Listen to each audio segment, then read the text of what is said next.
Welcome to the 5-Minute Fix, a quick tutorial that you can apply to your bloggy biz in 5 minutes or less.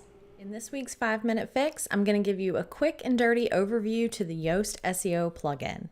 So after you have installed and activated the free Yoast SEO plugin, you're going to go to your WordPress sidebar and you'll see the Yoast SEO plugin right down here. And you have quite a few options. So I'm going to show you how to make sure that you get it set up properly and start using it. So the first thing that you need to do is familiarize yourself with the dashboard. There's not a whole lot that you really need to worry about doing here other than making sure that you have your website name and your name in the settings. Other than that, everything is pretty much already set up for you. The next place you're going to go is the titles and metas. And this is where you go set up how your blog post titles are going to look in a Google search. So you'll see the name of your blog post, and then you'll have a title separator, and then you'll have the name of your blog. And that's how your site is going to be indexed in search results. So you just decide if you want it to be a dot, a hyphen, a line, a squiggly line, an arrow, however you want it to look. It's totally up to you. None of these are better than the other. It's just personal preference. And you can click through and check these things if you want to, but there's not really anything that you need to do on this page other than setting your title.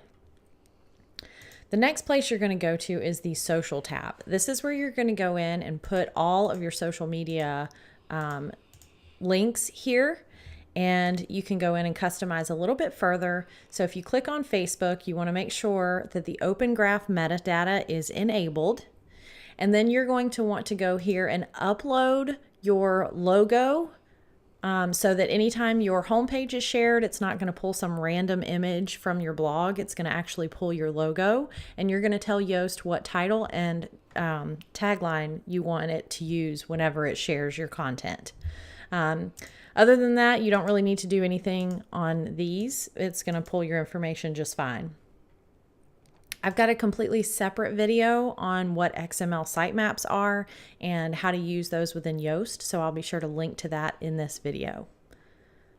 And once you've got your settings, all you're going to do is go to your posts or pages, and you'll be able to see the Yoast information at the bottom of all of your posts and pages going forward. So you'll see a readability and SEO score up here every time you create a new post or page. And at the bottom of your posts and pages, you'll have this section down here. So it's going to give you a keyword score, a readability score. This is what your site is going to look like, your post is going to look like within search. So as you can see, it's the title of the blog post, and then the line that I had selected as the title separator, and the name of my blog. This is what's called a slug. And this is the meta description.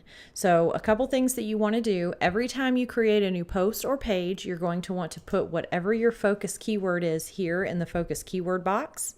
And then you're going to want to click the edit snippet button.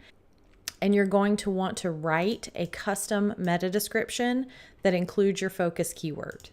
Don't let this just by default fill in the meta description for you, because what's going to happen is it's going to pull the first couple lines of your post, and that may or may not always be an accurate description of the entire content of your post. So it's always good to go in and edit that snippet and customize it yourself. If you don't see a green keyword score, you can scroll down and see all the places that it suggests that you go in and fix in order to get that green keyword score. But I want you to keep in mind that the Yoast SEO plugin is simply a tool. It is not a human. So it's going to scroll through and scan your content and tell you what it thinks is good. But if you feel like that you have done everything you can to optimize this post for SEO and you're still not getting a green, don't be super concerned about it. The same is for readability. I don't pay as much attention to readability as I do the keyword color. And then that's really all you have to do. You can go into the social tab if you'd like and update the Facebook title and description and image, and do the same for Twitter. And then there's a little bit more metadata here if you want to update that. But really just getting started, this is the only screen that you need to be concerned about, is the actual keyword and snippet information. So that's your quick and dirty guide to the Yoast SEO plugin.